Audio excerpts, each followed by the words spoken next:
All right, we're in Scratch, and the first thing we want to do is give this a title. So whatever title you want to give it. The next thing we want to do is we want to create some type of background, and we're going to load in a background that has already been provided to us that we have saved somewhere on our computer.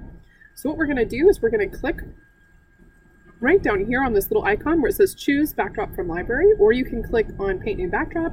You can click on upload backdrop from file or new backdrop from camera. So we are going to upload a backdrop from file. So we're going to click on the little folder right there. And then you need to go find where you've saved it. You've probably just downloaded it, so it'll probably be in your downloads folder. It could be somewhere else. It could be in your Google Drive, depending. So you're going to pick one background that you like. I like this one, so I'm going to click, and I'm going to say open. And there it is. Now I have it on the background of my Scratch. Sorry.